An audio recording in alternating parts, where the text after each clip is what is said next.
So hey guys, welcome to study skill success.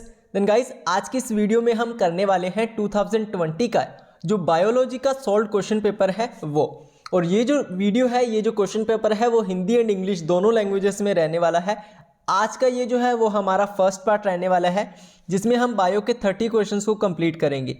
बाकी के दो पार्ट्स में 30-30 करके पूरे के पूरे 90 क्वेश्चंस जो है बायो के हम कंप्लीट कर लेंगे 3 पार्ट्स में। तो तीनों पार्ट्स आप जरूर देखिएगा। विद इन 5 डेज मैं तीनों के तीनों पार्ट्स आपको प्रोवाइड करवा दूंगा। तो आज की इस वीडियो को शुरू करते हैं और देखते हैं आज का हमारा पहला question.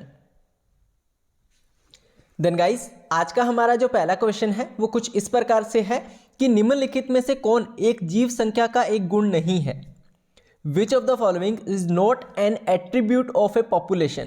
Number 1 sex ratio, number 2 जन्म दर यानी कि नेटिलिटी, नंबर 3 मोर्टेलिटी और नंबर 4 है स्पीशीज इंटरेक्शन यानी कि जाति परस्पर क्रिया।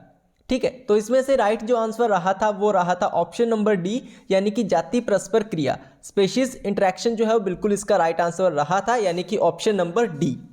ठीक है, नेक्स्ट क्वेश्चन पर चलते हैं। सेकंड जो क्वेश्चन पूछा गया था वो कुछ इस प्रकार से था कि वृद्धि की जो प्रक्रिया है वो अधिकतम किस दौरान होती है। The process of growth is maximum during log phase, lag phase, ठीक है, सेनेसेंस या फिर डोरमेंसी। लॉग प्रावस्था, पश्चाता प्रावस्था, जीर्णता या फिर प्रसुप्ति।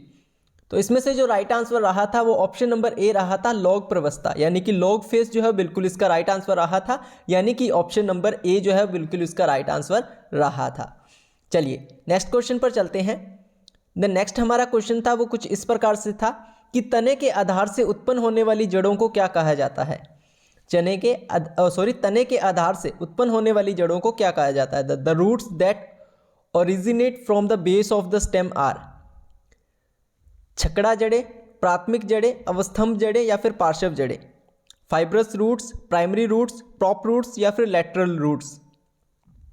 तो इस क्वेश्चन का राइट आंसर आपका ए बिल्कुल राइट रहा था यानी कि जकड़ा जड़ें।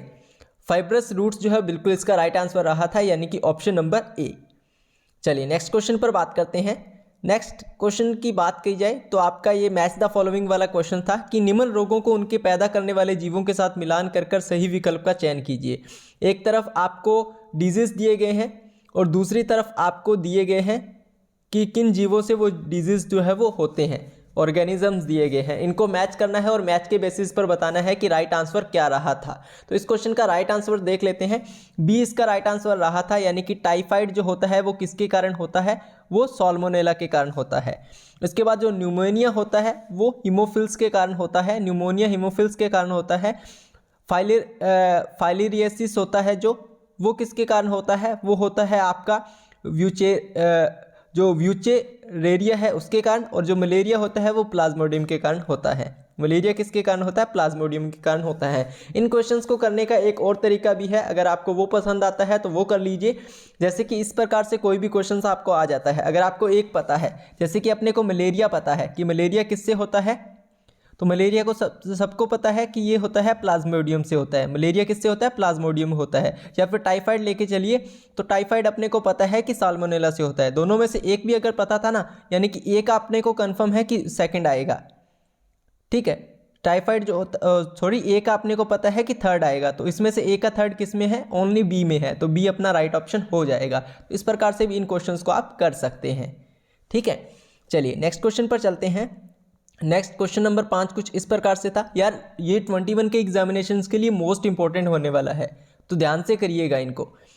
5वां क्वेश्चन कुछ इस प्रकार से पूछा गया था कि निम्न में से किस तकनीक की सहायता से ऐसी स्त्रियां जो गर्भ धारण नहीं कर सकती में भ्रूण को स्थानांतरित किया जाता है। In which of the following techniques the embryos are transfer to assist those female who can not conceive. JIFT, MIUT, B था GIFT और ZIFT, सी था ICSI ZIFT और डी था आपका GIFT MICSI। A, B, C and D में से जो right option रहा था वो रहा था ऑप्शन नंबर ए यानी कि ZIFT और IUT। ए जो है बिल्कुल इसका राइट ऑप्शन रहा था। चलिए नेक्स्ट क्वेश्चन पर चलते हैं। देन अगला प्रश्न हमसे पूछा गया था कि जीन फर्स्ट में ABO रक्त वर्ग का नियंत्रण करता है। जीन फर्स्ट जो ABO रक्त वर्ग का नियंत्रण करता है, उसके संदर्भ में आपको इनकरेक्ट स्टेटमेंट को पहचानना था। Identify the wrong statement with reference to gene I that control ABO blood group. Gene first के 3 एलिल होते हैं। The gene first has 3 alleles. एक व्यक्ति में 3 में से केवल 2 एलिल होते हैं। A person will have only 2 of the 3 alleles. जब IAM-IB दोनों इकट्ठे होते हैं तो ये एक ही प्रकार की शर्करा अभिव्यक्त करते हैं। When IA and IB are present together they express the same type of sugar. जो I एलिल है वो कोई भी शर्करा उत्पन्न नहीं करता। Allele I does not produce any sugar. 6 का, तो 6 का राइट ऑप्शन बिल्कुल C था। C जो है वो इनकरेक्ट स्टेटमेंट होगी। जब IAM-IB दोनों इकट्ठे हैं तो ये एक ही प्रकार की शर्करा अभिव्यक्त करते हैं, तो एक ही प्रकार की शर्करा जो है वो अभिव्यक्ति ये नहीं करते हैं, अलग अलग करते हैं। तो C जो है वो आपकी इनकरेक्ट स्टेटमेंट होगी। ठीक है, चलिए नेक्स्ट क्वेश्चन कुछ इस प्रकार से था, क्वेश्चन नंबर 7। तो क्वेश्चन नंबर 7 की बात की जाए तो ये फिर से आपका क्या था, चूज द करेक्ट पेयर। तो करेक्ट पेयर आपको चूज करनी थी। सबसे पहले आपका दिया गया है आपको लाइगेज। लाइगेज के आगे दिया गया है कि 2 DNA के अणुओं को जोड़ता है। बी आपका है पॉलीमरेज, DNA को जो है वो खंडों में तोड़ता है, अलग अलग खंड में तोड़ देता है। सी आपका है न्यूक्लियस, जो कि DNA के 2 जो रज्जुक हैं उनको पृथक करता है। और 4 था आपका एक्सोन्यूक्लियस, जो कि DNA में विशिष्ट स्थानों पर काट लगाता है। आप इंग्लिश के स्टूडेंट्स हैं तो डोंट वरी, इंग्लिश में भी आप यहाँ पर पढ़ सकते हैं। हिंदी और इंग्लिश बोथ लैंग्वेजेस में है। ठीक है, तो इस क्वेश्चन का राइट आंसर जो था यानी कि राइट युग्म था वो था ए, यानी कि लाइगेज, जो कि DNA के अणुओं को तोड़ता है। लाइगेज क्या करता है, जॉइन द 2 DNA मॉलिक्यूल्स, मतलब तोड़ता नहीं है, जोड़ता है। Join the 2 DNA molecules. ठीक है, तो 7 का ए बिल्कुल इसका राइट आंसर था। चलिए नेक्स्ट क्वेश्चन पर चलते हैं। नेक्स्ट हमारा क्वेश्चन कुछ इस प्रकार से था कि सही मिलाइन का चयन कीजिए। तो आपको करेक्ट पेयर जो है वो उसका चयन करना था, मैच करना था। सबसे पहला हीमोफेलिया है, उसके आगे लिखा है वाई लिंक्ड। उसके बाद आपका है फेनिल कीटोन्यूरिया, उसके अलिंक जो क्रोमोसोम है उसके प्रभावी लक्षण लिखा गया है। ऑटोसोमल डोमिनेंट ट्रेट, दातर कोशिका अरक्तता, ठीक है, सिकल सेल एनीमिया। उसके आगे है अलिंक क्रोमोसोम अप्रभावी लक्षण क्रोमोसोम 11। और थैलेसेमिया के आगे है एक्स लिंक्ड। इस क्वेश्चन का राइट आंसर जो था 8 का वो सी बिल्कुल राइट आंसर था, दातर कोशिका अरक्तता। सी जो है बिल्कुल इसका राइट आंसर था। सिकल सेल एनीमिया जो है बिल्कुल इसका राइट ऑप्शन हो जाएगा। चलिए नेक्स्ट क्वेश्चन पर चलते हैं, question number 9। Then question number 9 कुछ इस प्रकार से है, आपको वो सेम है कि आपको चयन करना है, यानी कि मैच करना है। मैच दी कॉलम्स वाला क्वेश्चन था, तो जो मैंने आपको बताया उसका आप यूज़ कीजिएगा इस क्वेश्चन को आंसर देने के लिए। तो 9 का हम देखते हैं। तो 9 का जो ऑप्शन है वो ऑप्शन नंबर बी बिल्कुल इसका राइट होगा। ऑप्शन नंबर बी बिल्कुल इसका राइट होगा, यानी कि यूथ, बहुडारी और पीड़क, ये जो है वो मैच होगा लोकस्टा के साथ। ठीक है, ये मैच होगा लोकस्टा के साथ। बी जो है कि वयस्कों में अरीय सम्मिति एवं लार्वा में द्विपार्श्व सम्मिति, ये जो मैच होगा वो होगा एस्टेरिस के साथ। बिच्छू का मैच होगा, ठीक है, पुष्ट फुफ्फुस का मैच होगा बिच्छू के साथ। और ये जो टीनोप्लाना बच गया उसके साथ जीव संपत्ति का मैच हो जाएगा।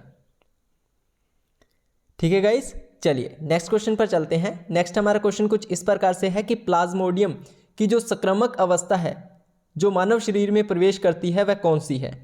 The infectious stage of plasmodium that enters the human body is पोषाणु,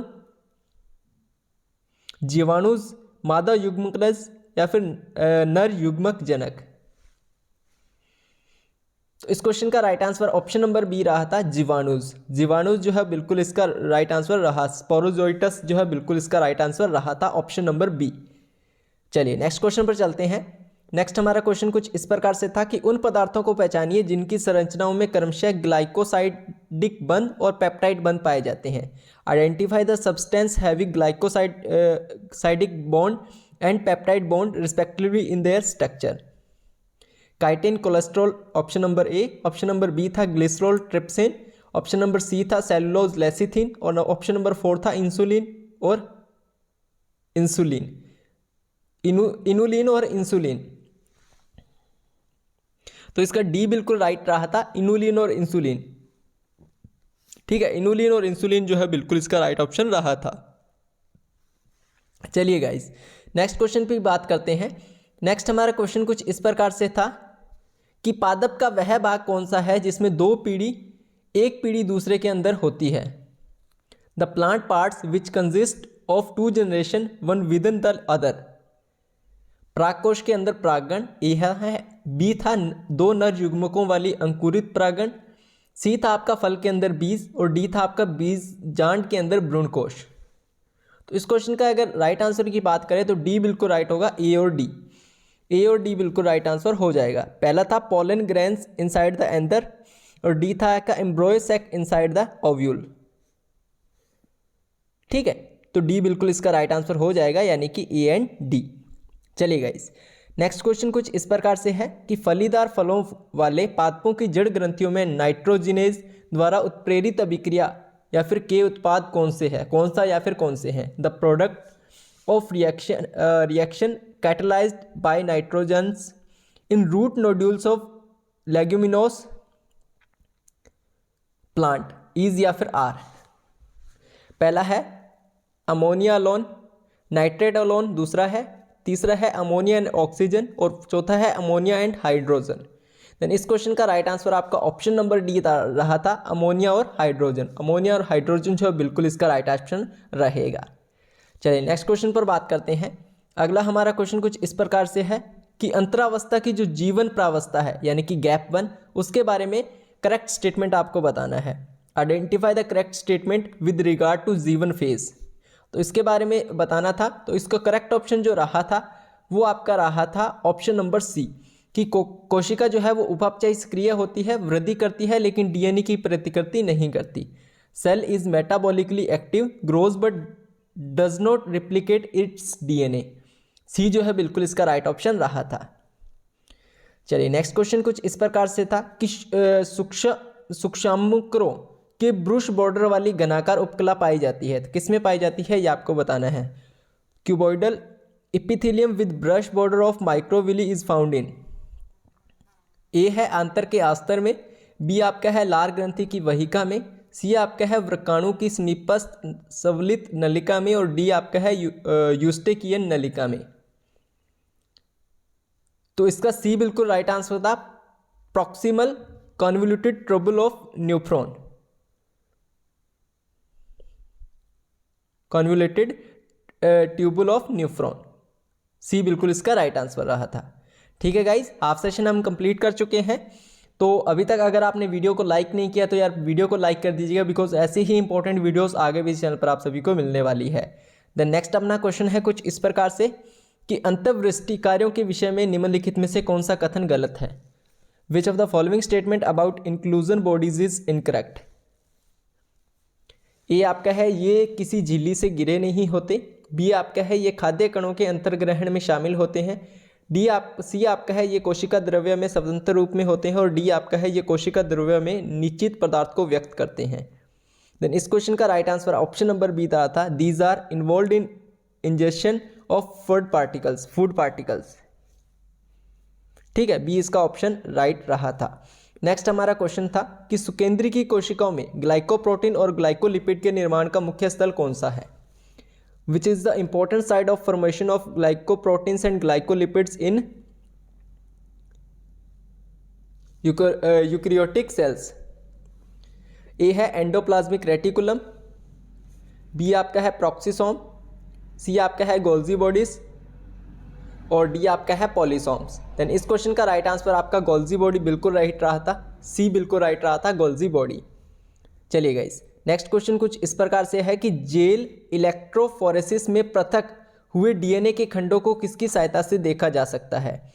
in gel electrophoresis separated DNA fragments can be visualised with the help of.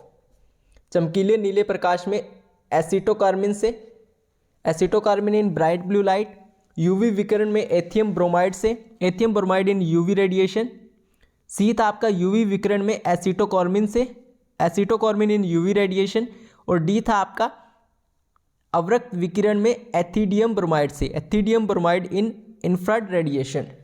Then इस क्वेश्चन का राइट रहा था ऑप्शन नंबर बी, यूवी विकिरण में ethidium bromide से, ethidium bromide in UV radiation.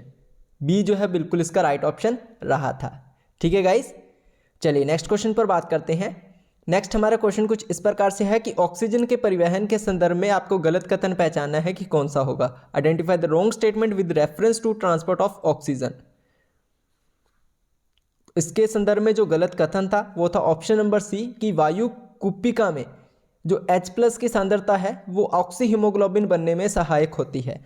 Higher H positive conc in alveoli favours the formation of oxy haemoglobin. ऑल्वियोली।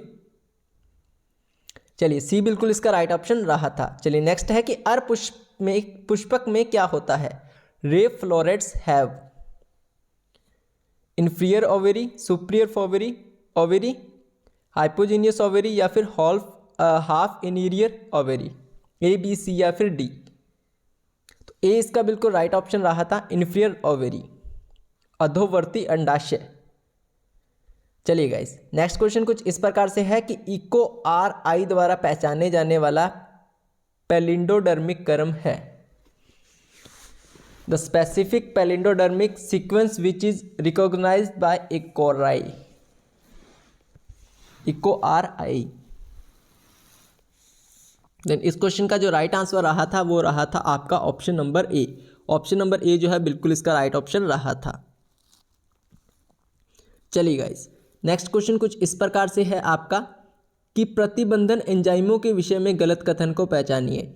Identify the wrong statement with regard to restriction enzymes. तो इसके respect में अगर wrong statement की बात की जाए तो डी इसका बिल्कुल राइट ऑप्शन है कि चिपचिपे सिरे डीएनए लाइगेज द्वारा जोड़े जा सकते हैं। Sticky ends can be joined by using DNA ligases. ठीक है, तो डी बिल्कुल इसका राइट ऑप्शन रहा था। चलिए नेक्स्ट क्वेश्चन पर बात करते हैं। नेक्स्ट हमारा क्वेश्चन कुछ इस प्रकार से है कि निम्न में से कौन वहितमल उपचार के लिए अवायवीय अंपक संपित्र में डाला जाता है, संपाचित्र में डाला जाता है। Which of the following is put into anaerobic sludge digester for further sewage treatment.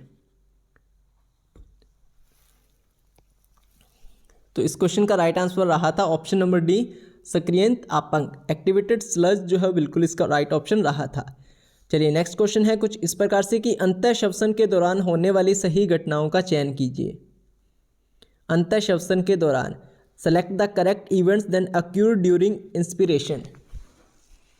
Inspiration के दौरान जो होने वाली इंसिडेंट्स हैं, इवेंट्स हैं, उनका आपको चयन करना है। देन इस क्वेश्चन का जो राइट आंसर रहा था वो रहा था ऑप्शन नंबर ए, यानी कि ए और बी।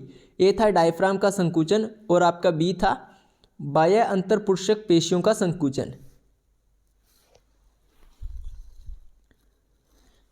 ठीक है, कॉन्ट्रैक्शन ऑफ डायफ्रागम ए और बी था आपका contraction of external intercostal muscles.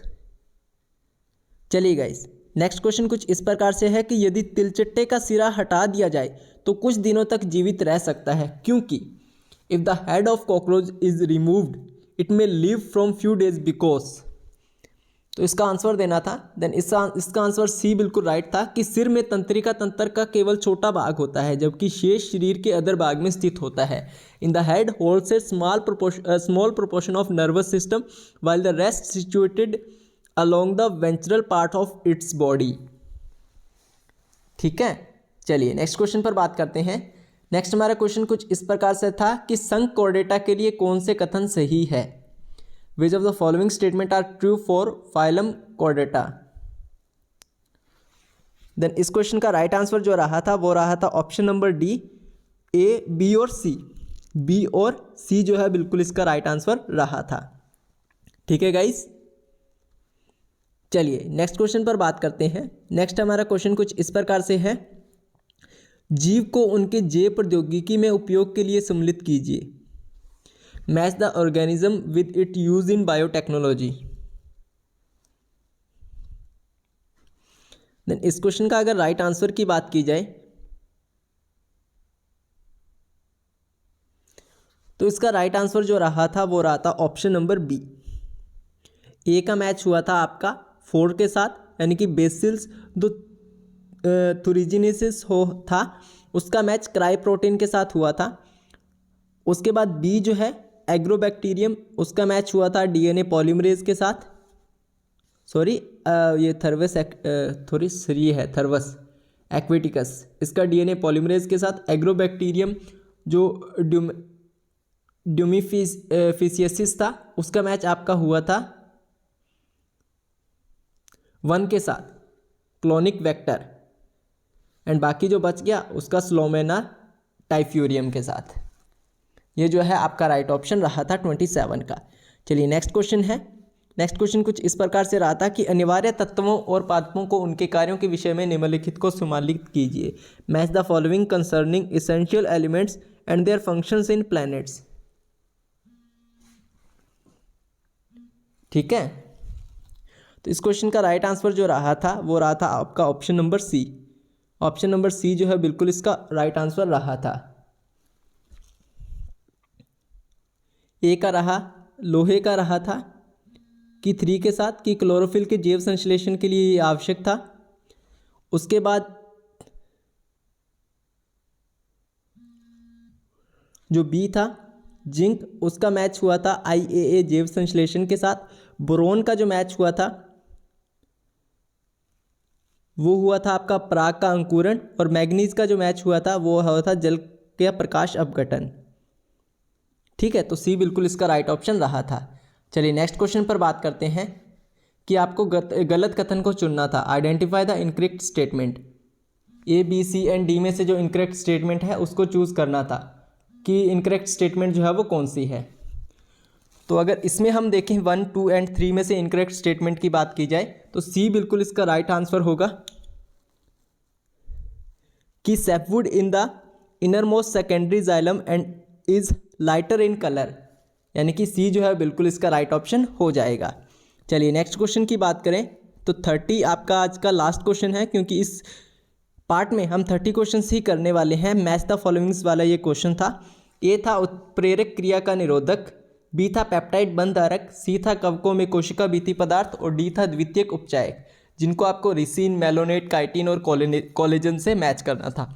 तो इस क्वेश्चन का राइट आंसर ए रहा था, यानी कि ए का मैच हुआ था आपका सेकंड के साथ। उत्प्रेरक क्रिया का जो निरोधक है उसका मैच हुआ था मेलोनेट के साथ। पेप्टाइड बंधधारक है उसका मैच हुआ था रिसिन के साथ।